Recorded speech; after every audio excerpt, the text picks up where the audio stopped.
नमस्कार, YouTube channel शिक्षालय में आपका पुनः स्वागत है। मेरा नाम है रेनू यादव और अब हम पढ़ने वाले हैं केमिस्ट्री का सबसे बेहतरीन पोर्शन, जहां पर हम कोई भी दो एलिमेंट्स मिलाकर एक कंपाउंड बनाते हैं। ये सबसे बेहतरीन और सबसे ज़्यादा ज़रूरी इसलिए है क्योंकि बच्चों को फॉर्मूला बनाना नहीं आता और उसकी वजह से वो इक्वेशंस को रटते हैं।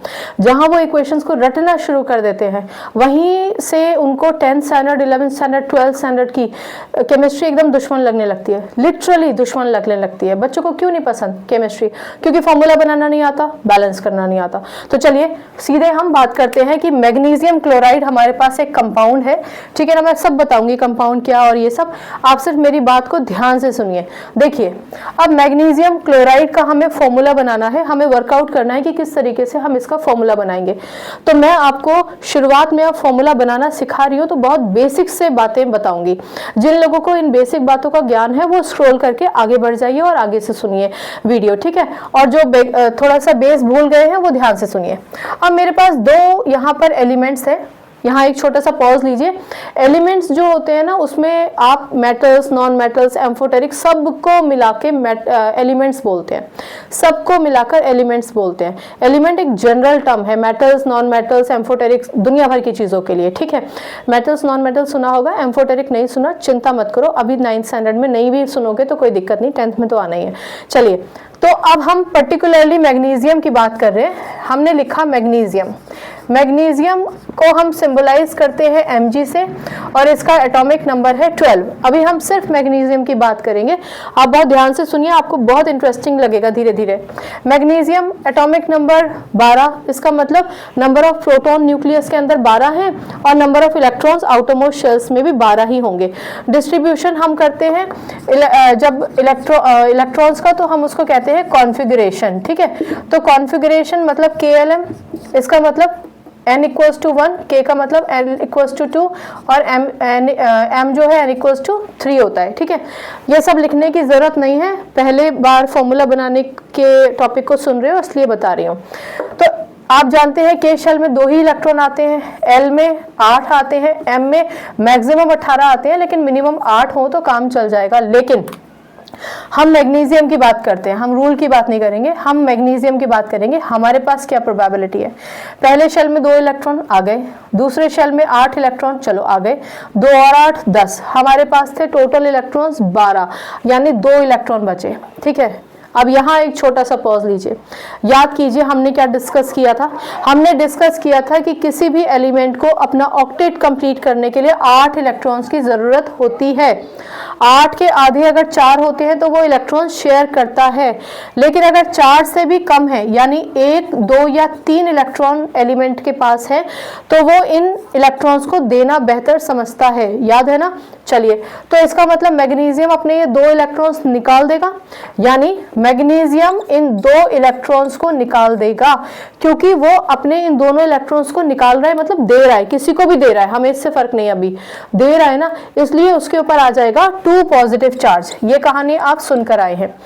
2 पॉजिटिव चार्ज मैं वैसे ही बता देती हूँ कि जिस पर पॉजिटिव चार्ज होते हैं वो कैटायन कहलाए जाते हैं। पर्टिकुलरली जनरली हम उसको आयन कहते हैं। तो जो कुल मिलाकर हमें याद रखने वाली बात है फॉर्मूला बनाने के लिए, वो सिर्फ इतनी है कि मैग्नीशियम के ऊपर 2 पॉजिटिव चार्ज होता है। यहाँ एक छोटी सी बात याद कर लीजिए कि वो एलिमेंट जो अपने इलेक्ट्रॉन देते हैं वो मेटल्स होते हैं, यानी ये एक मेटल है। इतनी बात समझ में आ गई? बहुत बढ़िया। अब आ जाओ, रुक करते हैं क्लोरीन की तरफ। दूसरा एलिमेंट कौन है? क्लोरीन। चलिए अब क्लोरीन की कहानी सुनते हैं। क्लोरीन सिंबल है Cl और एटॉमिक नंबर है 7। क्लियर? एटॉमिक नंबर 7 का मतलब प्रोटॉन, न्यूक्लियस के अंदर प्रोटॉन है 17 और इलेक्ट्रॉन्स डिवाइडेड होंगे शेल्स में, लेकिन रहेंगे 17 ही। यानी अगर आप इसका कॉन्फ़िगरेशन लिखने की कोशिश करेंगे तो कॉन्फ़िगरेशन लिखेंगे आप 2, 8, 7। और अगर आप ये देखें कि ये 7 इलेक्ट्रॉन है इसके आउटर मोस्ट शेल में, तो आउटर मोस्ट शेल में 7 इलेक्ट्रॉन। एक छोटी बात सुनो, मैं यहाँ पर ऑलरेडी KLM और ये n इक्वल्स टू 1, 2, 3 का सेग्रीगेशन कर चुकी थी, आपको याद दिलाने के लिए। यहाँ उसकी ज़रूरत नहीं है, हमने डायरेक्टली कॉन्फ़िगरेशन लिख दिया है, ठीक है। KLM n equals to 1, n equals to 2, n equals to 3 लिखने की ज़रूरत नहीं है, अब तो आपको भी प्रैक्टिस हो गई होगी, सीधे कॉन्फ़िगरेशन लिख दो, ठीक। चलो, दोबारा से आते हैं क्लोरीन पर। एटॉमिक नंबर 17 था, कॉन्फ़िगरेशन हो गया 287। अब यहाँ एक पॉज लीजिए, यहाँ आ जाइए।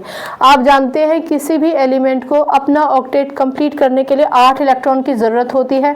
8 का आधा 4 होता है तो वो शेयर करता है, 4 से कम इलेक्ट्रॉन्स होते हैं तो वो दे देता है। लेकिन अगर 4 से ज़्यादा हो, 5 हो, 6 हो या 7 इलेक्ट्रॉन हो, तो वो कोशिश करता है कि भैया इलेक्ट्रॉन ले लूँ और अपना ऑक्टेट कंप्लीट कर लूँ। क्लियर हो गई बात?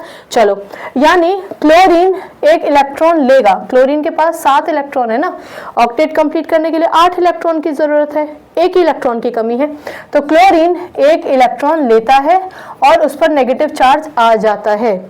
यहाँ याद रखिए कि अगर आपको किताबों में Cl प्लस E नेगेटिव दिखाई दे तो कोई हर्ज नहीं है, हम 1 लिखें ना लिखें उससे कोई फर्क नहीं पड़ता। जो मुद्दे की बात है वो ये कि Cl पर नेगेटिव चार्ज आ गया है। आप जानते हैं कि जिस पर नेगेटिव चार्ज होता है वो पर्टिकुलरली एनायन कहलाया जाता है, पर्टिकुलरली, अदरवाइज हम उसको आयन कहते हैं। यहाँ एक छोटा सा पॉज लीजिए और याद कीजिए कि वो एलिमेंट्स जो इलेक्ट्रॉन्स लेते हैं वो नॉन मेटल्स होते हैं। ठीक है, तो अल्टीमेटली ये हो गया आपका एक मेटल और ये हो गया आपका एक नॉन मेटल। क्लियर? यानी पर्टिकुलरली अगर आप अभी शुरुआत पढ़ रहे हैं ना, तो ये बात आप समझिए कि अक्सर जो कंपाउंड होते हैं, ज़्यादातर जो कंपाउंड्स होते हैं उनमें एक मेटल और एक नॉन मेटल ही होता ही है और वो दोनों कंबाइन करके एक कंपाउंड बनाते हैं। ठीक है, अब हम आते हैं मुद्दे की बात पे कि फॉर्मूला कैसे लिखना है। तो ये सारी कहानी तो आपको समझ में आ गई, मैं इसको मिटा रही हूँ, इसकी आवश्यकता भी नहीं है। अगर आपसे फॉर्मूला पूछा जाएगा तो ये जो मैंने आपको लिखकर समझाया ना, इसकी किसी की ज़रूरत नहीं है। ठीक, ज़रूरत किस चीज़ की है? इसकी Mg2 पॉजिटिव और इसकी Cl1 नेगेटिव। ठीक, बस इसकी ज़रूरत है फॉर्मूला बनाने के लिए। आपको ये मैंने सिर्फ बेस समझाया था, ये सब लिख के मत आना, ज़रूरत ही नहीं है, टाइम वेस्ट करोगे अगर लिखोगे तो। चलो, अब हमें ये पता चल गया कि मैग्नीशियम क्लोराइड में Mg जो है वो एक कैटायन है, क्लोरीन जो है वो एक एनायन है। मैग्नीशियम आयन, हम इसको बोलेंगे मैग्नीशियम आयन, इसको हम बोलेंगे क्लोराइड आयन। आप जानते हो ये नॉन मेटल है, नॉन मेटल का नाम बदल जाता है, आयन होते ही IDE उसके नाम के आगे लग जाता है, यानी क्लोरीन क्लोराइड बन गया है। चलो अब कंपाउंड बनाते हैं, फॉर्मूला बनाते हैं। तो फॉर्मूला बनाने के लिए इसकी जो वैलेंसी है वो है 2, तो आप यहाँ लिख दीजिए 2। इसकी वैलेंसी 1 माइनस लिखें या फिर सिर्फ माइनस लिखे, वैलेंसी 1 ही रहेगी, तो वैलेंसी लिख दीजिए 1। इतना समझ में आया? अब आप इस चीज को भूल जाइए कि इन पे कितने चार्जेस थे, भूल जाइए, उसकी कोई जरूरत नहीं है। मैं हटा नहीं रही हूँ क्योंकि किताब में आप लिखा पाओगे, पर भूल जाइए, ये मतलब ये भूल जाइए, आप ये मान के चलिए ये है ही नहीं। Is that clear? अब आपको कुछ नहीं करना, आपको क्रिस क्रॉस करना है। क्रिस क्रॉस क्या होता है? क्रिस क्रॉस का मतलब होता है कि ये जो आपका मैग्नीशियम है इसकी जो वैलेंसी थी मैंने नीचे लिख दी, क्लोरीन जो है क्लोरीन की वैलेंसी भी मैंने नीचे लिख दी, इस मैग्नीशियम का मल्टीप्लिकेशन इससे कर दीजिए और क्लोरीन का मल्टीप्लिकेशन 2 से कर दीजिए। क्लियर? समझ में आ रहा है? ये जो 2 पॉजिटिव है ये 2 करके मैंने लिख दिया यहाँ पर, ये जो 1 नेगेटिव था इसको मैंने सिर्फ 1 लिख दिया, यानी जो वैलेंसीज थी उसको आपने नीचे लिख देना है। ठीक, अभी मैं सब कुछ बताऊंगी, पर सिर्फ ध्यान से सुनो। तो मैग्नीशियम का मल्टीप्लिकेशन 1 से यानी Mg1, क्लोरीन का मल्टीप्लिकेशन 2 से यानी Cl2। एक और सबसे इंपॉर्टेंट बात, जब कभी भी आप इन आयंस का मल्टीप्लिकेशन कराएंगे वैलेंसी से, तो वैलेंसी की जो पोजीशन होगी ना वो ठीक एलिमेंट के बाजू में होगी, वो भी सबस्क्रिप्ट में, नीचे की तरफ। बाजू में नहीं लिखना, ऐसे नहीं लिखना Mg1 Cl2 ना, ये नहीं लिखना है, सबस्क्रिप्ट में लिखना है। सबस्क्रिप्ट समझते हो ना, ये सुपर स्क्रिप्ट होती है और ये सबस्क्रिप्ट होती है, नीचे वाली जगह जो होती है सबस्क्रिप्ट होती है। तो यानी Mg1 Cl2, मैंने आपको पहले भी बताया है कि 1 का कोई औचित्य नहीं होता, नहीं औचित्य इन द सेंस कि अगर 1 नहीं लगाओगे ना तभी भी अंडरस्टूड है कि एक ही है, यानी आप Mg1 Cl2 की जगह लिख सकते हैं MgCl2। ठीक है, तो ये तो हो गया हमारा फॉर्मूला मैग्नीशियम क्लोराइड का। आई होप इतना समझ में आया। मैग्नीशियम क्लोराइड का ये फॉर्मूला हो गया। अब मेरी बात को ध्यान से सुनिए, बहुत ध्यान से सुनिए। आपकी किताब में कुछ इस तरीके से लिखा होगा, यहाँ बता देती हूँ, Mg2 पॉजिटिव Cl1 नेगेटिव, ये तो जो हमने लिखा है वैसा ही है। यहाँ किताबों में 2 पॉजिटिव और यहाँ 1 नेगेटिव दिखा देते हैं, फिर मल्टीप्लाई कराते हैं।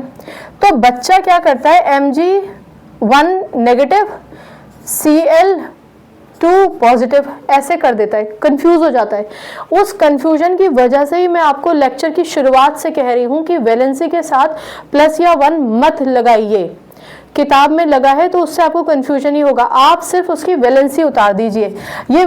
ये अंडरस्टूड है, मतलब ये हर केमिस्ट्री का व्यक्ति जानता है कि अगर किसी की वैलेंसी 2 पॉजिटिव है तो वो मेटल ही है, किसी की वैलेंसी नेगेटिव है तो नॉन मेटल ही है, पॉजिटिव और नेगेटिव मिलकर ही कंबाइन करेंगे। मोर ओवर आपको यहाँ पर ये लिखने का कोई सेंस नहीं बनता, कोई यूज नहीं है उसका, क्योंकि आप ऊपर ऑलरेडी रिप्रेजेंट कर चुके हैं ना।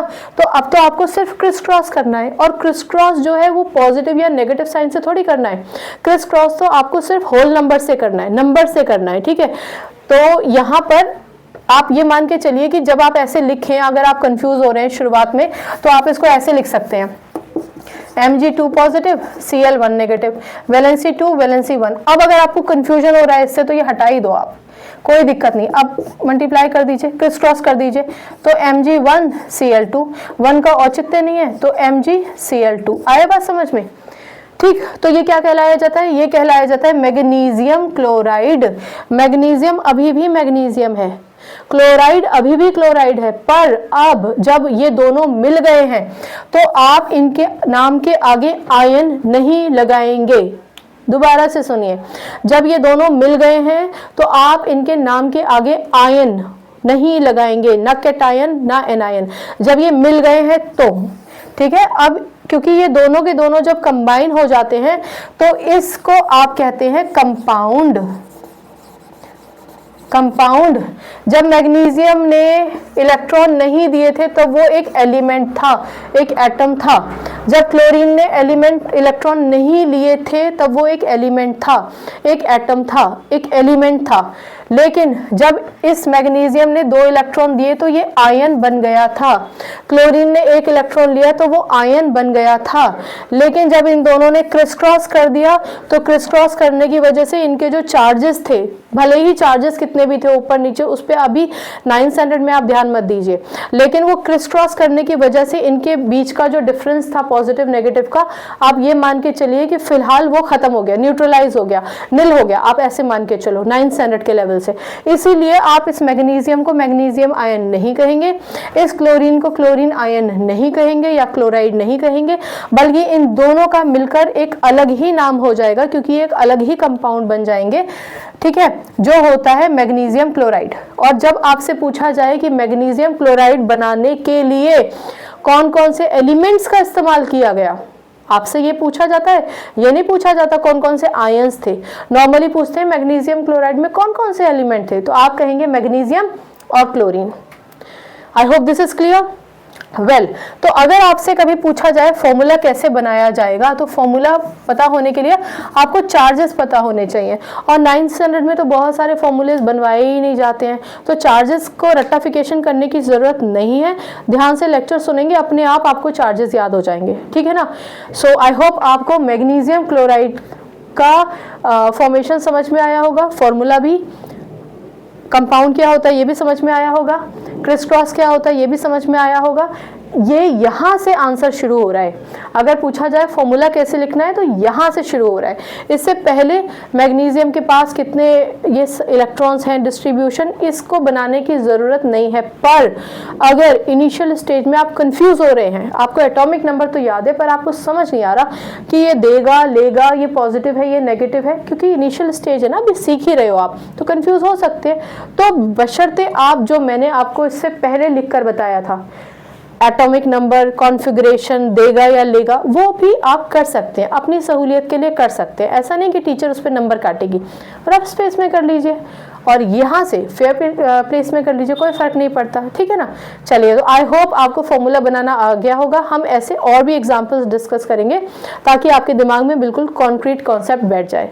आज के लिए इतना ही, अगली बार फिर से मिलते हैं, एक नया एलिमेंट, एक अलग कॉम्बिनेशन लेकर आएंगे, एक और दूसरा फॉर्मूला लेकर आएंगे, ठीक है। चलिए, अपना ख्याल रखिए, खुश रहिए, सकारात्मक रहिए, अच्छा सोचिए, ऊंचा सोचिए और केमिस्ट्री से अपनी केमिस्ट्री अच्छी बनाइए, शिक्षा ले आइए। नमस्कार।